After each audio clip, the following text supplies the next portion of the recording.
Susan B. Anthony has said that the one thing that most supported the women's movement, including gaining the right to vote, was the bicycle.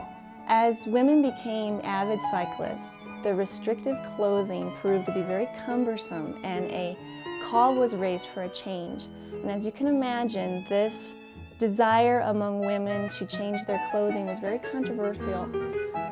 It, however, became obvious that the normal, respectable attire of an 1890s woman with the long skirts and the tight corsets was not only inappropriate for an activity such as bicycling that required a lot of exercise, but it could also prove to be dangerous and even fatal.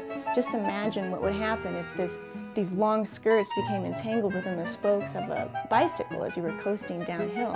It could be a disaster. So it didn't take long before popular 1890s cycling publications warned that a special adaptation of a woman's attire was absolutely necessary before undertaking a bicycling excursion.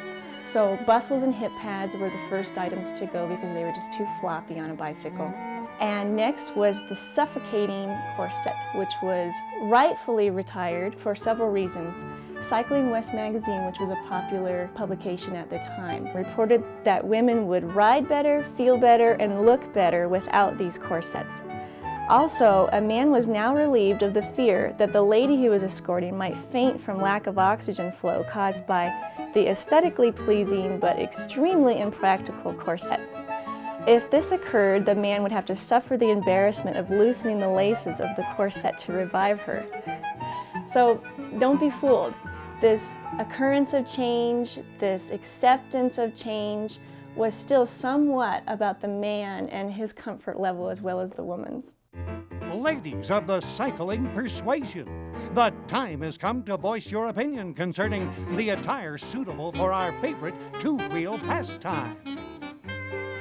The Cycling West presents the Preference Coupon with 5 choices of cycling costumes.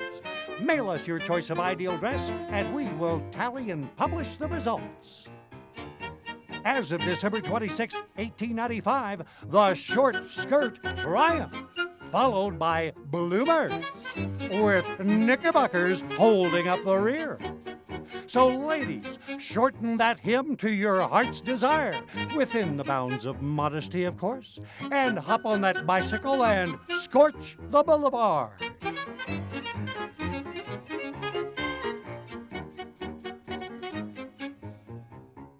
Women were still expected to act and to dress modestly. An 1896 brochure entitled Useful Information for the Bicyclist recommended that women not coast on their bikes, not chew gum, not wear a man's cap, or use bicycle sling.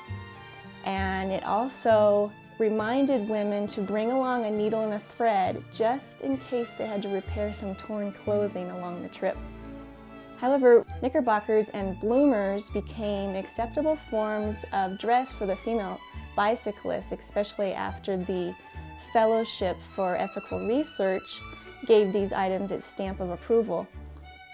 These may seem to be small gains, but at the time they represented a revolution of sorts.